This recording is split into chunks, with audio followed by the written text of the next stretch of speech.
Hi, my name's Gemma and I said I wouldn't be buying so many books in the month of September. I told a massive lie. I bought 5 books, which doesn't seem like a lot, but I've been trying to stop buying books because I'm reading a lot slower than when I was younger, except I'm buying books at the same rate as I was when I was younger. So I've got 5 books to share. I'm mad excited about all of them, so let's get straight into it. The first one is one that I'm currently reading, and it's All the Light We Cannot See by Anthony Doerr. Don't know if that's how I pronounce it, but I'm currently 225 pages in. I'm bookmarking all of the quotes that I like because I want to do a review on this. I love it so much. Zakiya Taylor here on YouTube, didn't really like this book and I don't understand why I love it so much. She and myself are kind of doing like our own little challenges. She wants to read as many Man Booker books as she can, and I want to read as many Pulitzer winners as I can. So this was the 2015 Pulitzer winner. It is a what's it called? Historical fiction novel set in World War II, and it kind of jumps from the year 1933, I think, to 1945.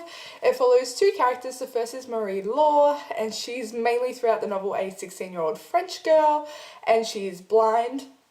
So her story is kind of about her navigating the war without having sight. So, you know, her city is getting bombed. She was born in Paris, grew up in St. Malo.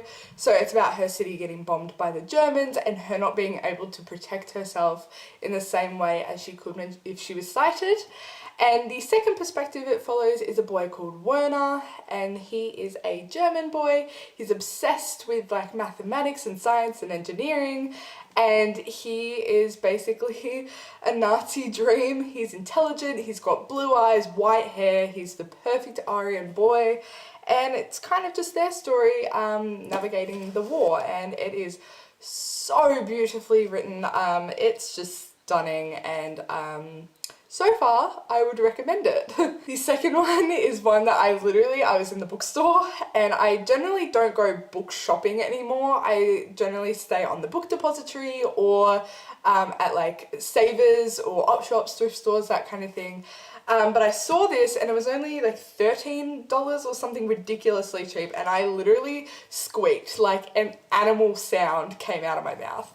It is The Essential Hemingway by Ernest Hemingway. So this is the Vintage Classics edition, and it has a whopper of his works. It has, I think, 3 novels. It has Fiesta, which I own, A Farewell to Arms, which I own, To Have and Have Not, For Whom the Bell Tolls, which I own. It has like 20 stories, Winner Take Nothing, Men Without Women. Like, it's got so many in here, and it was so cheap. And you know, his books, even on the book depository, are like $10 to $20 each.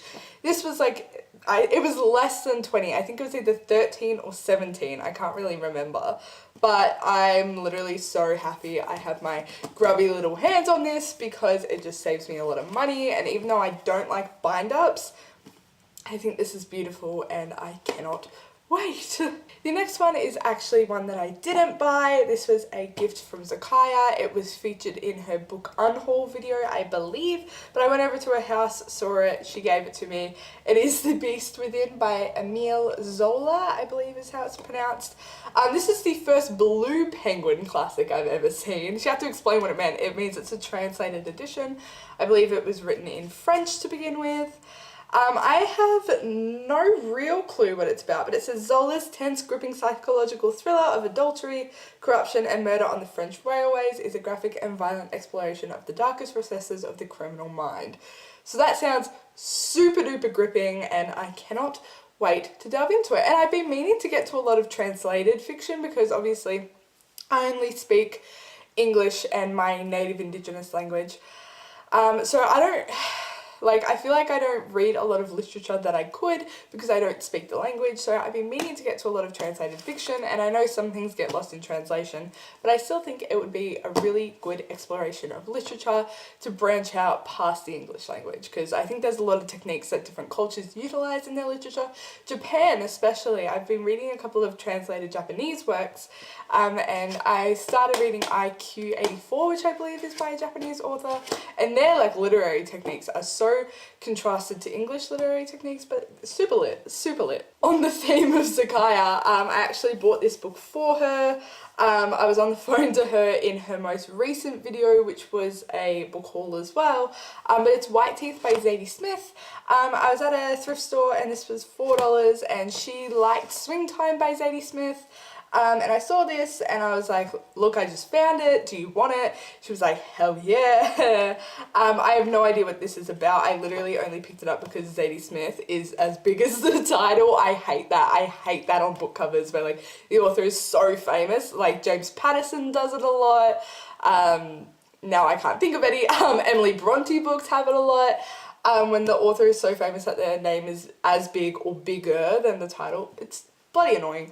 I have no idea what this is about. All I know is that, oh shit, I have 2 candles there and I like literally almost dropped it in. I know this was her debut and it was met with a lot of good reviews and it was really well received. So I think hopefully Zakaya will like this. And last but not least is A Gathering of Shadows by V.E. Schwab. I have, shit, what's the first one called?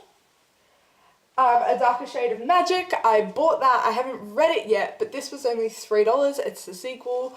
So whether I like the first one or not, I don't really mind because I have the sequel.